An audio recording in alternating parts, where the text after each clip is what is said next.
नमस्कार, आप देख रहे हैं जबलपुर एक्सप्रेस और मैं हूं आपके साथ कंचन। आई नजर डालते हैं जबलपुर की कुछ खास खबरों पर और सबसे पहले बात करते हैं आज की न्यूज हेडलाइंस की।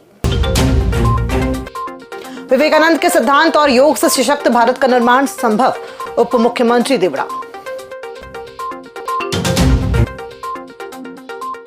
शताब्दी इतिहास को सहेजने सिटी बंगाली क्लब में स्थापित हुआ टाइम कैप्सूल।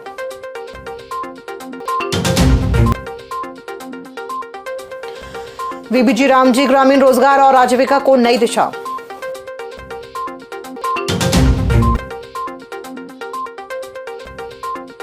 मूंगुड़द उपार्जन में बड़ा खुलासा, सैकड़ों किसानों का भुगतान अटका।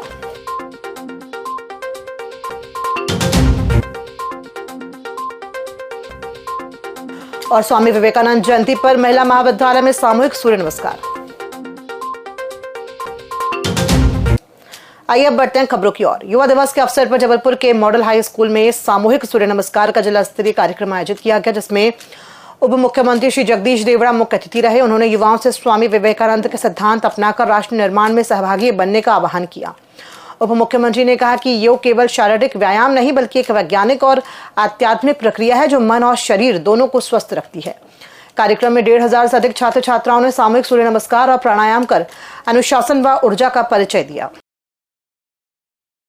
आत्मा का परमात्मा से मिलन यह योग का अवसर है और सूर्य नमस्कार आज पूरे देश में यह आयोजन है कि सूर्य नमस्कार सब लोग कर रहे हैं। बच्चे, विद्यार्थी और सभी लोग सूर्य नमस्कार से निश्चित रूप से ऊर्जा भी मिलती है, मन को आनंद भी होता है, स्वास्थ्य भी ठीक होता है, मन भी ठीक होता है। और यह स्वामी विवेकानंद जी ने इस योग को पूरे विश्व के अंदर फैलाया, इसका प्रचार किया और यह निश्चित रूप से आत्मा का परमात्मा से एक मिलन है और इसको निरंतर करना चाहिए। मैं ये आग्रह करूंगा, अपील करूंगा कि इसको व्यवहारिक जीवन में लाएं, दैनिक जीवन में इसका हमेशा उपयोग करना चाहिए। और मुझे लगता है कि सभी लोग अगर स्वस्थ रहेंगे और ये बच्चों में, विद्यार्थियों में, सब में ये परंपरा अगर रहेगी तो निश्चित रूप से हमारा देश निश्चित रूप से आगे बढ़ेगा। आप सबको बधाई, शुभकामनाएं, पूरे प्रदेशवासियों को बधाई, शुभकामनाएं। आज पूरे देश में योग दिवस के रूप में और सूर्य नमस्कार का यह आयोजन है। निश्चित रूप से मुझे लगता है कि स्वामी विवेकानंद जी ने इसका पूरा प्रचार पूरे विश्व में किया और अनेक देशों में जाकर के इसको उन्होंने प्रारंभ करवाया। और योग से स्वास्थ्य भी ठीक होता है, मन भी ठीक होता है, ऊर्जा भी मिलती है। और निश्चित रूप से मैं यही अपील करूंगा आज के अवसर पर कि इसको व्यवहारिक जीवन में अपनाने का काम करें या रोज अपने जीवन में एक अपना महत्वपूर्ण हिस्सा मान करके इसको अगर शुरू करेंगे तो निश्चित रूप से मुझे लगता है कि मन अगर स्वस्थ होगा तो विचार भी स्वस्थ होंगे और शरीर भी स्वस्थ होगा और हम सब लोग मिलकर के पूरे देशवासी इस देश को आगे बढ़ाने का काम करेंगे। यशस्वी प्रधानमंत्री नरेंद्र मोदी जी ने जो संकल्प लिया है कि विकसित राष्ट्र हमारा, पूरे विश्व में हमारा देश विकसित राष्ट्रों की श्रेणी में नंबर 1 पर आए, हमारा देश विश्व गुरु के स्थान पर स्थापित हो, उस सबको पूरा करने में यह जो स्वामी विवेकानंद जी ने जो योग का जो साधना बताई है इसको करें तो निश्चित रूप से हम सब। सच की आज युवा दिवस भी है, युवाओं को क्या प्रेरणा? युवाओं के लिए मुझे लगता है कि सबसे बड़ा जो संदेश दिया है स्वामी विवेकानंद जी ने, उन्होंने युवाओं के ऊपर ही महत्वपूर्ण कहा है। और मैंने 2 पंक्ति यहाँ पर कही थी कि संकल्प लेकर के अपने जीवन का कोई उद्देश्य लेकर के, अगर उस उद्देश्य में, संकल्प में अगर कोई तकलीफ भी आती है, कठिनाई भी आती है, तब भी स्वामी विवेकानंद जी ने इन 2 पंक्तियों में कहा है कि खड़ा हिमालय बता रहा है डरो ना आंधी पानी में, खड़ा हिमालय बता रहा है डरो ना आंधी पानी में, बढ़ो निरंतर अपने पथ पर तुम कठिनाई तूफानों में। जीवन में कितनी भी तकलीफ आ जाए लेकिन अगर अपना लक्ष्य अगर कोई पूरा करना है तो उसको पूरा करने के लिए निश्चित रूप से हम सब लोग आगे बढ़ेंगे। और जैसा कि ये योग है, इसको अगर व्यवहार में अगर उतारेंगे तो निश्चित रूप से सबको लाभ। आजकल के युवा काफी नशे के आदी हो गए हैं। यह भी मैं अपील करूंगा, प्रार्थना करूंगा, अपील करूंगा कि इन सब से दूरी बना करके रखें और वैचारिक परिवर्तन हम सब लोग मिलकर के, समाज के सारे लोग, अगर कोई युवा पीढ़ी अगर कहीं भटक रही है तो उसको सही रास्ते पर लाने का काम भी हम सबका है, जिम्मेदारी हम सबकी है। हम सब लोग इसमें भी लगें और इन सब व्यसनों से दूर करने का हम सब लोग प्रयास करें। स्वामी विवेकानंद जयंती के अवसर पर सिटी बंगाली क्लब करमचंद चौक में स्थापना के 100 वर्ष पूर्ण होने पर ऐतिहासिक टाइम कैप्सूल को मंत्रोच्चार के बीच भूमिगत किया गया। इस काल पात्र में संस्था के 100 वर्षों के दस्तावेज, तस्वीरें, डिजिटल सामग्री, ध्वज, लोगो, संविधान और बांग्ला संस्कृति से जुड़ी धरोहरों को सुरक्षित रखा गया है। ये टाइम कैप्सूल गूगल द्वारा पंजीकृत होकर वैश्विक टाइम कैप्सूल लाइब्रेरी का हिस्सा बनेगा। संस्था के 200 वर्ष पूर्ण होने पर वर्ष 2125 में भावी पीढ़ी इसे खोलेगी। भाग्य की बात यह है कि बंगाली क्लब उत्तर मध्य विधानसभा में आता है, इसीलिए भी आज के इस अवसर की सबको बहुत बहुत बधाई और शुभकामनाएं। बंगाली क्लब में आज स्वामी विवेकानंद जी की जयंती के अवसर पर उन्हें हम लोगों ने पुष्पांजलि करी, दीप प्रज्वलन किया, उन्हें प्रणाम किया, संकल्प लिया कि उनके दिखाए हुए मार्ग पर चलेंगे। एक कालपात्र बंगाली क्लब के हमारे सभी स्वजनों ने आज यहाँ पर जमीन के अंदर डाला है, जो कि 100 साल के बाद निकाला जाएगा। तो जो आज वर्तमान में कार्य समाज के द्वारा किया जा रहा है, उसकी बहुत सारा प्रबंधन उसके अंदर रखा गया है।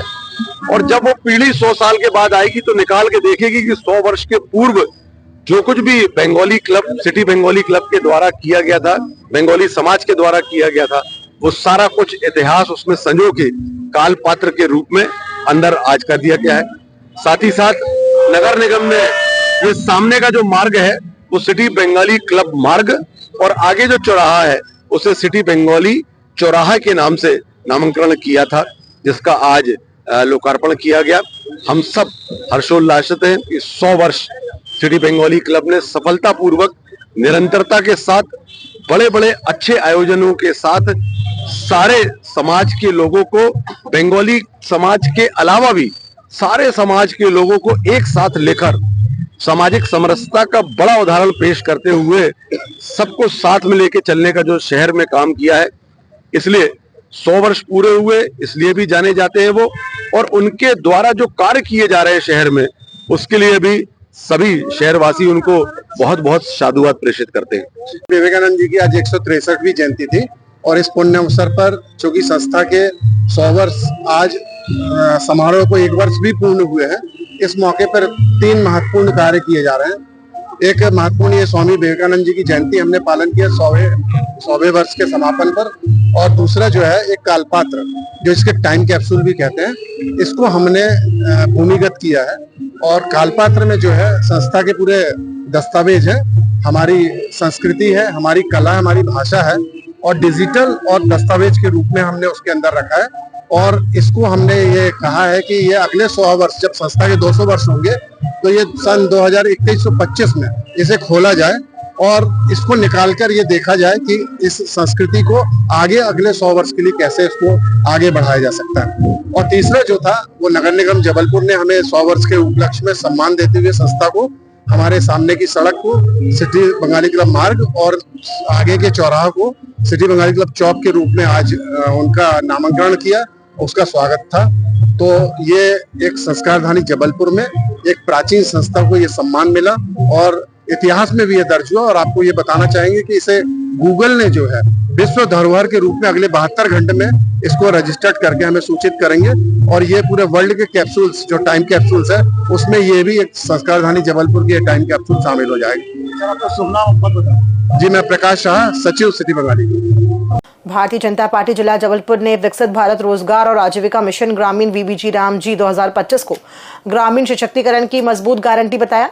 यह कानून मनरेगा का उन्नत रूप है जो अधिक कार्यदिवस, समय पर भुगतान और पारदर्शी व्यवस्था सुनिश्चित करता है। नई योजना के तहत हर ग्रामीण परिवार को 125 दिन का रोजगार और वंचित वर्गों को अतिरिक्त अवसर मिलेंगे। जल संरक्षण, ग्रामीण बुनियादी ढांचे और आजीविका सृजन पर फोकस से स्थायी विकास को बढ़ावा मिलेगा। यह मिशन विकसित भारत @2047 के लक्ष्य की दिशा में एक निर्णायक कदम है। पेयजल के लिए जितनी गंभीरता से जो कुछ करना है सरकार पूरी तरह से करेगी। पेयजल का मामला बड़ा गंभीर मामला है और इसको हम गंभीरता से लेंगे, चाहे जबलपुर हो, चाहे इंदौर हो, चाहे वो भोपाल हो, जहाँ जहाँ भी है। हम चाहते हैं कि प्रदेश भर में शुद्ध जल मिले। इस प्रकार की बात अगर कोई घटना हुई है तो वो दुर्भाग्यपूर्ण है, लेकिन कहीं पुनरावृत्ति न हो इसके लिए हर संभव हम प्रयास करेंगे। फंड की जहां जैसी आवश्यकता होगी सरकार करेगी। अगर जल ही जीवन है, शुद्ध जल नहीं मिलेगा तो मुझे लगता है कि क्या होगा। सरकार सबसे महत्वपूर्ण पहली चिंता इसकी करेगी, मैं आपको ये आश्वस्त कर रहा हूँ। मध्य प्रदेश में मूंग उड़द उपार्जन के बाद बसेड़ी सहकारी समिति और मजीठा वेयरहाउस से जुड़ा गंभीर मामला सामने आया है। वेयरहाउस जांच में अनियमितता के बाद कार्रवाई तो हुई, लेकिन सैकड़ों किसानों का भुगतान रोक दिया गया। किसानों का आरोप है कि जिन अधिकारियों पर एफआईआर दर्ज हुई है, उन्हीं की भूमिका से किसानों को संदिग्ध बताकर सूची में डाला गया, जबकि किसानों के पास ऑनलाइन भुगतान पावती और सभी वैध दस्तावेज मौजूद हैं। किसान संगठनों और जनप्रतिनिधियों ने प्रशासन से शीघ्र भुगतान की मांग की है।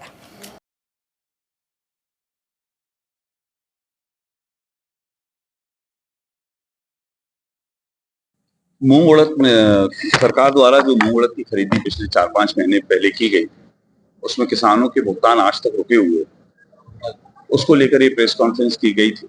हमारा आरोप है कि जिन समिति प्रबंधक और वेयरहाउस मालिक जिन पर एफआईआर दर्ज है, जिन पर मूंग उड़द और घोटाले में एफआईआर दर्ज है, आप उनका भुगतान कर रहे हैं और किसानों को दर दर भटकने पर मजबूर कर रहे हैं।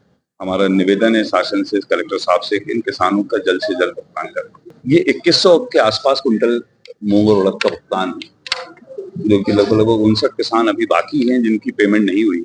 इन्हीं की एक संदिग्ध सूची जिन पर एफआईआर लोगों पर दर्ज है, जिन पर तत्कालीन कलेक्टर दीपक सक्सेना जी ने एफआईआर दर्ज की थी, उन्हीं के द्वारा एक संदिग्ध सूची बनाई गई, किसानों की जांच की गई और वही जांच आज 4 महीने से चल रही है और किसान परेशान। किसानों की जांच हो गई, किसानों की जांच, क्या सवाल साहब? जांच चल रही है इसलिए पेंडिंग। जांच हुए पिछले 4 महीने हो गए। खरीदी खत्म होने के उपरांत जब वहां की समिति के प्रभारी, वेयरहाउस मालिक और सब लोगों पर जब तत्कालीन कलेक्टर साहब ने जब एफआईआर दर्ज करी और जिन अधिकारियों को तय किया कि ये उस वेयरहाउस की जांच करेंगे, उन्हीं अधिकारियों ने वेयरहाउस मालिक और समिति प्रभारियों के साथ मिलकर एक कथाकथित संदिग्ध किसानों की सूची तैयार करी, जबकि उन किसानों के पास सारी पर्ची, सारे रजिस्ट्रेशन और सारी चीजें मौजूद। कोई किसान कहीं कोई फर्जी नहीं। आपने उनकी जांच करी, उनके घर गए, पंचनामा करा, ये सब आप कर चुके हैं। लेकिन आज जब आपसे किसान जवाब मांगता है तो आप कहते हैं कि हमारे जो कर्मचारी हैं जिन्होंने भ्रष्टाचार किया, हम जब उनसे कुड़की कर लेंगे, उनसे वसूली कर लेंगे, तब आपका भुगतान करें। तो हमारा तो निवेदन ये है कि आप हमारा माल वापस कर दें। अगर भुगतान नहीं कर सकते, या तो भुगतान कर दें या माल वापस कर दें। हमारा बिल्कुल स्पष्ट कहना है कि माननीय कलेक्टर साहब किसानों की स्थिति को समझें और 1 हफ्ते के अंदर किसानों के भुगतान करें। और भुगतान नहीं कर सकते तो हम दिन तय करेंगे। उस दिन हम उस वेयरहाउस में जाएंगे जहां हमारे किसान अपना माल लेके मजीठा वेयरहाउस गए थे और हम अपना माल वहां से वापस लेंगे। चाहेंगे कि शासन प्रशासन उसमें हमारा सहयोग करे। स्वामी विवेकानंद जी की 163वीं जयंती के अवसर पर शासकीय मानकुंवर बाई कला और वाणिज्य स्वशासी महिला महाविद्यालय में सामूहिक सूर्य नमस्कार का आयोजन किया गया। कार्यक्रम मध्य प्रदेश शासन उच्च शिक्षा विभाग के निर्देशानुसार सफलतापूर्वक संपन्न हुआ। मुख्य अतिथि प्रदेश अध्यक्ष महिला मोर्चा श्रीमती अश्विनी परांजपे रही, जबकि अध्यक्षता प्राचार्य डॉक्टर स्मृति शुक्ल ने की। उद्बोधन में वक्ताओं ने स्वामी विवेकानंद के शिक्षा चरित्र और राष्ट्र निर्माण संबंधी विचारों पर प्रकाश डाला। योगाचार्य संदीप यादव के मार्गदर्शन में छात्राओं व स्टाफ ने सूर्य नमस्कार सहित योगाभ्यास किया। विवेकानंद के सिद्धांत और योग से सशक्त भारत का निर्माण संभव है। योगाचार्य संदीप यादव के मार्गदर्शन में छात्राओं व स्टाफ ने सूर्य नमस्कार सहित योगाभ्यास किया। आज स्वामी विवेकानंद जयंती के अवसर पर आज मानकुंवर बाई कॉलेज में आयोजित इस युवा दिवस के कार्यक्रम में आना हुआ और इन युवा बहनों के साथ संवाद करने का अवसर प्राप्त हुआ। निश्चित रूप से स्वामी विवेकानंद जी ने जो भारत की आध्यात्मिक चेतना की ध्वजा 7 समुंदर पार फैलाने का जो काम किया, आज उनके उसी कार्य को वर्तमान प्रधानमंत्री आदरणीय नरेंद्र मोदी जी उसी कार्य को आगे ले जाने का प्रयास कर रहे हैं। और निश्चित रूप से भारत विश्व गुरु बने, ये जिस प्रकार से उनका स्वप्न था, उनने वसुधैव कुटुंबकम की बात की थी, उसी प्रकार से आज माननीय प्रधानमंत्री जी का भी उसी मार्ग पर वो काम करते हुए दिखते हैं और उसी प्रकार से उन्होंने वन अर्थ वन फैमिली का कंसेप्ट दिया और भारत को विश्व गुरु के मार्ग पर ले जाने का जो वो प्रयास कर रहे हैं, आज भारत तीसरी आर्थिक शक्ति बनने जा रहा है। ये हम सब के लिए सौभाग्य की बात है कि ऐसे नेतृत्व के साथ हम काम कर रहे हैं और मुझे ऐसा लगता है कि स्वामी विवेकानंद जी एक नरेंद्र थे जिन्होंने एक स्वप्न देखा था और शायद ये माननीय प्रधानमंत्री जी दूसरे नरेंद्र हैं जो स्वप्न को पूरा करने जा रहे हैं। खबरों में फिलहाल इतना ही, दीजिए इजाजत, नमस्कार।